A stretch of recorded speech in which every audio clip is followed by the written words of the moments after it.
de guerre. Mais en réalité, ces hommes vivent leurs dernières heures. Les casques bleus entendent des rafales de mitraillettes, voient des corps décapités. Beaucoup parlent d'exécutions sommaires. What's going on today here? You know what's going on. I just came here. You know what's going on. Les hommes musulmans faits prisonniers sont dépouillés de leurs effets personnels. Leurs sacs à dos recouvrent le sol de la base de l'ONU.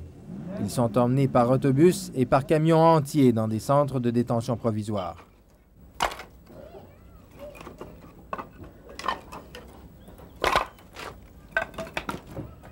Hurrem Suljic est un des rares hommes à pouvoir aujourd'hui témoigner de ce qui s'est passé ensuite. Fait prisonnier par les Serbes au camp des casques bleus hollandais, il est emmené dans une école près de Karakay, à 40 km au nord de Potocari. Nous sommes sortis du bus et nous sommes entrés dans le gymnase par cette porte-là. Et moi, j'étais assis là. Quand nous étions dans le gymnase, nous avons entendu des coups de feu. On a entendu des rafales, mais on ne savait pas pourquoi ils tiraient. On a aussi entendu des pelles mécaniques. Cette école, la voici, exactement telle que décrite par Hurrem. Dans ce gymnase s'entassaient quelques 300 Bosniaques. Pendant sa détention, Hurrem se souvient avoir entendu des cris provenant de la salle de bain. Les Serbes y ont emmené plusieurs musulmans qui n'en sont jamais ressortis. Sur le sol de cette salle de bain, on peut voir encore aujourd'hui des cartouches vides à côté de ce qui semble être des traces de sang séché. Après quelques heures passées dans l'école, les Serbes font monter Hurrem à bord d'un camion avec 25 autres musulmans. Malgré ses yeux bandés, il arrive tout de même à jeter un coup d'œil le long de la route. En camion, nous sommes passés à côté de gens qui avaient été fusillés dans un champ.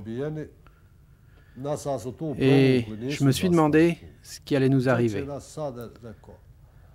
Environ 70 mètres plus loin, le camion a tourné à gauche. Et j'ai aperçu, sur la droite, un autre groupe de cadavres. 2 soldats se sont approchés, ont ouvert la benne du camion et nous ont ordonné brutalement de sortir et de nous mettre en rang. Ils nous ont montré où nous placer. Moi, je suis sorti le premier. Dès que le camion est parti, les rafales ont commencé dans notre dos. Celui qui était derrière moi s'est écroulé sur moi tout de suite. Et je suis tombé par terre et lui est tombé par-dessus moi. Et les autres aussi sont tombés. Alors ils ont commencé à achever les blessés, ceux qui bougeaient ou qui poussaient des cris et demandaient des secours. Ils tuaient, tuaient et tuaient encore. Ces exécutions à la chaîne se sont sans doute déroulées ici, dans ce champ, à proximité de l'école, où l'on peut voir de la terre fraîchement retournée. Hurrem Suljic y est resté plusieurs heures sans bouger, coincé sous une pile de cadavres, à faire le mort. Pendant tout ce temps, il a vu les exécutions se succéder et celui qui les avait ordonnées. Et puis j'ai vu Ratko Mladic sortir d'une voiture rouge. Il a observé les cadavres, comment ils étaient disposés, et il a observé comment les camions étaient déchargés, comment les gens étaient mis en rang. Alors le camion est parti avant Mladic. Et puis quand ils les ont tués tous, quand tous sont tombés, alors Mladic s'est assis dans la voiture rouge et est parti.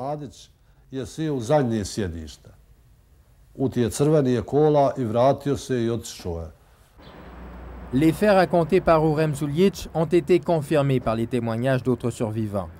Des survivants malheureusement peu nombreux, les chiffres publiés par la Croix-Rouge donnent le vertige.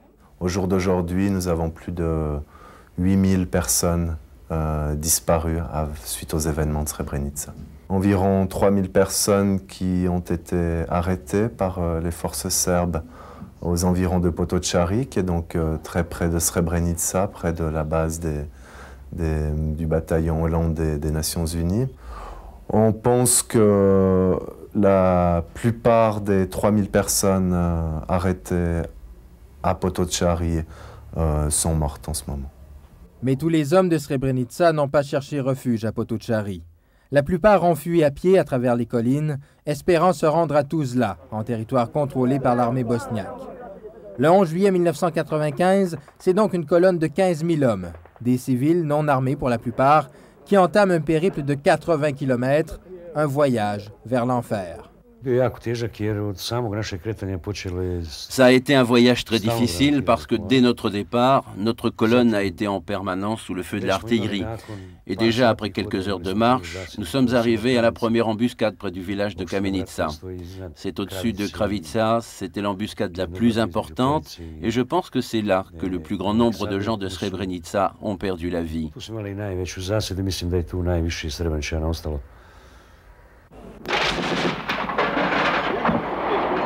Les Serbes ont décidé de ne faire aucun quartier. Armés de canons anti-aériens, ils mitraillent la colonne de réfugiés. Embusqués le long des routes, ils attendent des musulmans, la Kalachnikov à la main. Koliko ih je već izašlo? Izašlo je oko 3 do 4. To se sve predalo vama ovdje? Da. En fait, 5000 Bosniaques manquent toujours à l'appel. Les Serbes qui vivent aujourd'hui à Srebrenica affirment ne pas savoir ce qui est arrivé à ces musulmans. Ils sont en revanche convaincus d'une chose, ils n'ont rien à se reprocher. L'armée serbe est accusée à tort. Elle n'a pas touché la population civile de Srebrenica. C'est prouvé et les Nations Unies sont au courant. L'ONU a même aidé à transporter les populations civiles d'ici, de Srebrenica. Tout ce qui s'est passé, c'était au cours des combats. Nous ne cachons pas les musulmans morts. Nous avons montré où ils se trouvent à Elisabeth Rennes. Ils se trouvent un peu partout, dans des terrains inaccessibles serbes. Ils sont morts là où ils se sont battus, là où ils ont résisté. Et il n'y a là aucun secret. Nous l'avons montré, Elisabeth Rennes, et à la communauté internationale. Ceux qui sont morts dans la guerre. Il est évident qu'il s'agit de soldats musulmans, morts avec des armes, avec des fusils, des insignes militaires. Pourtant, ces cadavres sans sépulture qui pourrissent sur les collines de Kamenica ne portent pas d'uniforme. Celui-ci non plus. Celui-ci non plus. Sur place, aucun indice ne laisse croire qu'il y ait eu des combats. Pas de bunker, pas de traces de lutte, rien que des civils en fuite, assassinés.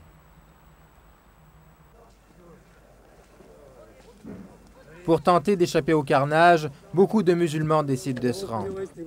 Ces images sont la preuve que ces hommes étaient vivants au moment de tomber entre les mains des Serbes.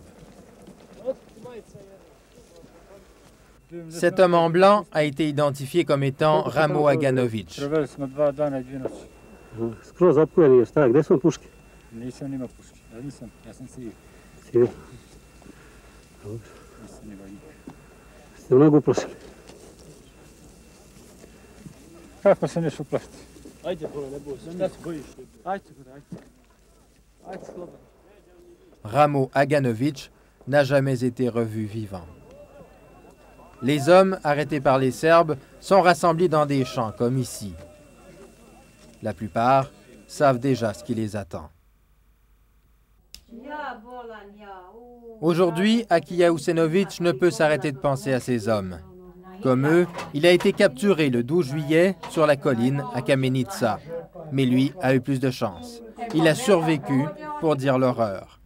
Après son arrestation, Akija est conduit avec quelques centaines de musulmans vers cet entrepôt agricole.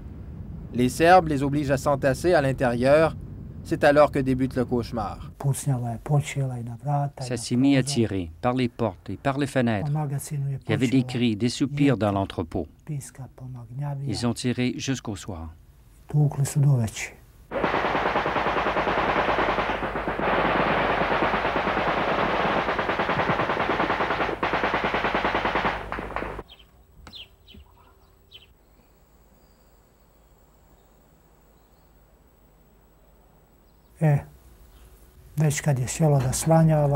Juste avant l'aurore, le sang coulait sur moi. Je me suis couché sur un mort pour ne plus rester dans cette mare de sang. Le matin, quand j'ai vu que mon voisin était mort, j'ai compris qu'il n'y avait pas de survie possible ici. Et je me suis recouvert de 2 cadavres. J'ai passé 24 heures sur ces cadavres. Pendant